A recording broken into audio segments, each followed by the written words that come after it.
concept of evil eye in ancient civilizations in the name of Allah the Most Gracious, the Most Merciful. If anything were to precede the decree of Allah, it would be the evil eye. The term evil eye originates from the belief in a malevolent glare that is thought to bring misfortune, harm, or bad luck to the recipient. The phrase itself can be traced back to the Greek term Basconia and the Latin malus oculus, both of which directly translates to evil. In the linguistic terms, the idea of seeing or looking has been closely associated with might. In many idioms, phrases like to give the eye or to cast an eye imply more than just observation, sometimes harmful or negative influence upon another. Evil eye thus roots back within the concept that there are a few who have the capacity to do bad things to others by mere gazing at them with envy or ill will. The power of the evil eye is often believed to strike unintentionally, as illustrated by a Slavic folk tale where a father burdened with the curse of Aline chose to blind himself, sacrificing his sight to shield his children from harm. The belief in the evil eye spans continents and eras, appearing in ancient civilizations such as Mesopotamia, Egypt, Greece, and Rome, as well as in later traditions across Asia, Africa, Europe, and the Americas. In Mesopotamia, one of the world's earliest civilizations, the evil eye was a feared and pervasive concept. Sumerian and Akkadian texts depict protective rituals and amulets used to ward off the malevolent gaze. Often these amulets featured inscriptions invoking deities like Enki, the god of wisdom and protection. The ancient Egyptians believed strongly in the power of the gaze, the Uat or Eye of Horus. While primarily a symbol of protection and restoration, was also thought to counteract harmful energies, including the evil eye. The Egyptians' fear of envy extended into their burial practices. They placed amulets on mummies to protect them from malevolent forces in the afterlife. The Greeks called the evil eye Basconia, and it was a prevalent theme in their literature and art. Philosophers like Plutarch wrote extensively about the power of the envious gaze, describing it as a literal emanation of harmful energy. In Rome, the evil eye was known as malus oculus, and Romans employed various countermeasures such as ph charms and inscriptions to protect themselves. Roman writers including Pliny the Elder documented the belief in the evil eye, describing its effects and the means to counteract it. In ancient Indian culture, the evil eye is known as drishti or buri nazar. To protect against the evil eye, Hindus would hang lemon and chilies outside homes, use black dots on the forehead, or recite specific mantras. Newborns, brides are considered particularly vulnerable. In the Middle East, the concept of the evil eye or al-Asad is deeply entrenched. Blue and white talismans known as nazar or evil eye beads are common, particularly in Turkey, where they are used to protect individuals, homes, and even animals from harm. These beads are believed to absorb and nullify the harmful effects of envy. In European folk, the evil eye is often associated with witches or individuals possessing unnatural powers. Italy in particular has a rich tradition surrounding the Malacco evil eye. Protective gestures such as the corna horns are used to ward off the evil glance. In Slavic folklore, the evil eye was feared as a powerful curse known as skaz. In Persian culture, it was known as chasham zakim. In Jewish tradition, it was called a inharasa. The idea of the evil eye is not something to be taken lightly. It dates back to the dawn of humanity and remains a belief widely held across diverse cultures. With such staying power, it's unlikely that all these traditions are baseless. To uncover the truth, as always, we turn to the most reliable source of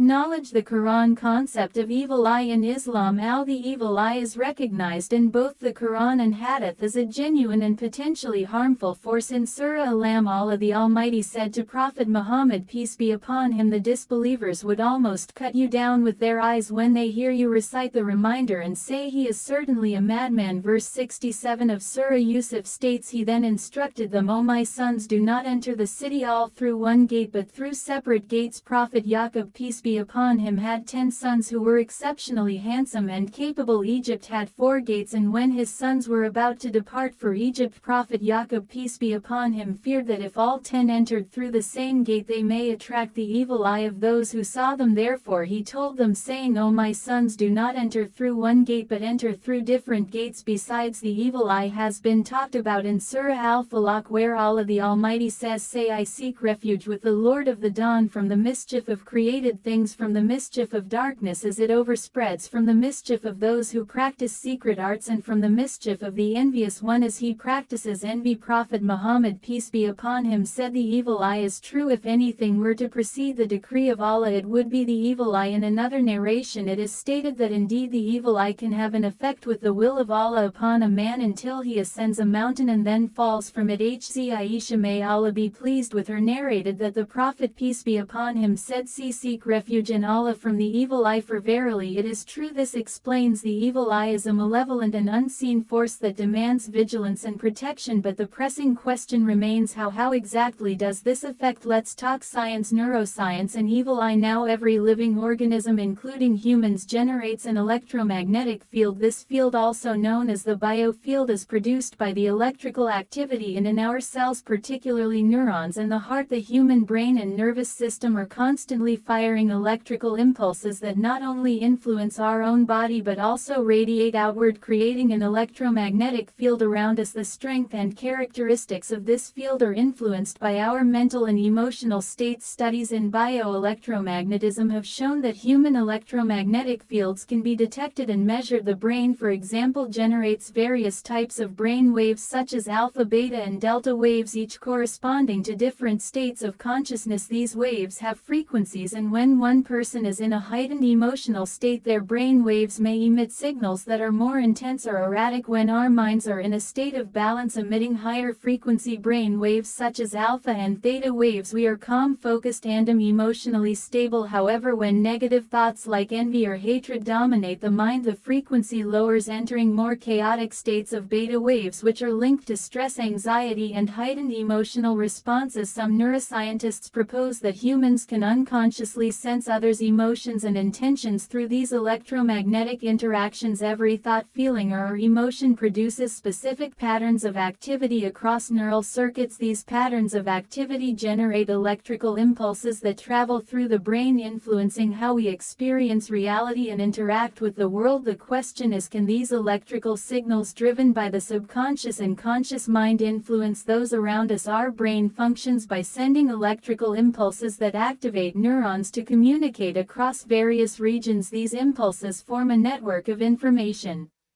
exchange that is essentially electromagnetic in nature. For instance, when a person feels jealousy, the associated emotions trigger regions in the brain like the amygdala, which is in charge of emotional processing. The amygdala then communicates with other regions of the brain like the prefrontal cortex to determine whether a situation is threatening and how to respond. Jealousy, an emotion that fuels the concept of the evil eye, has been shown to produce distinct neural patterns. One of the key mechanisms by which negative energy might affect an individual is through the mind-body connection. The brain's perception of a threat, whether real or imagined, activates the autonomic nervous system, which controls involuntary bodily functions like heart rate, digestion and immune response. This system has two branches: the sympathetic nervous system, which activates the fight or flight response, and the parasympathetic nervous system, which induces relaxation and recovery. When a person experiences a stress response due to negative emotions or external threats, their sympathetic nervous system kicks in, preparing the body to either fight or flee from danger. This response includes an increase in heart rate, higher blood pressure, and the release of stress hormones like cortisol and adrenaline. While these responses are essential for short-term survival, prolonged activation of the stress response can lead to chronic health problems such as cardiovascular disease, digestive issues, weakened immune function, and mental health disorders like anxiety and depression. In the case of the evil eye, the directed negative energy might cause the recipient to enter a heightened state of stress, either through their perception of being targeted or through a subtle energetic influence that disrupts their balance. The body might respond to this perceived threat by activating the stress response, leading to physical and psychological symptoms. This is supported by research in psych and neuroimmunology, which studies how psych factors influence the immune system by someone who unleashes those feelings on another, particularly through an extreme concentration by focusing either in your eyes or subconsciously radiating lower-level electromagnetic waves in a far frequency range compared with positive ones, akin to shattering glass from audible sound waves by thoughts at different frequencies resonate, affecting the energetic environment of another, a place where physics may fit.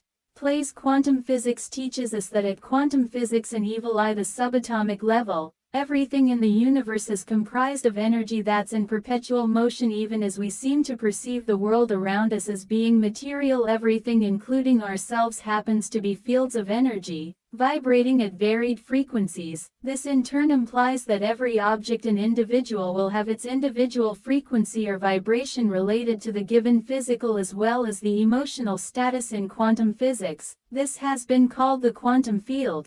This is the basis of the theory. Field of energy that underlies everything in the universe. Quantum physics has long established that energy fields can influence each other. The phenomenon of quantum entanglement shows us that particles can become entangled, meaning that their states are linked in such a way that a change in one particle will instantly affect the other no matter how far apart they are in space. Similarly, the energy fields of human beings made of vibrating particles and waves can influence each other. When two people are in close proximity, their energy fields interact. This interaction can result in a positive exchange of energy or conversely a negative influence depending on the nature of the thoughts and intentions involved. Negative energy is emitted by feelings like jealousy, envy, and malice is denser and slower moving compared to the lighter, more harmonious vibrations of positive emotions. Just as low-frequency sound waves can disrupt more delicate vibrations, so too can negative thoughts cause disruptions in the energetic fields of others. Quantum physics indicates that when a person harbors negative feelings and expresses them towards someone else, they are actually discharging a perturbation in the form of electromagnetic waves that can interfere with the other person's energy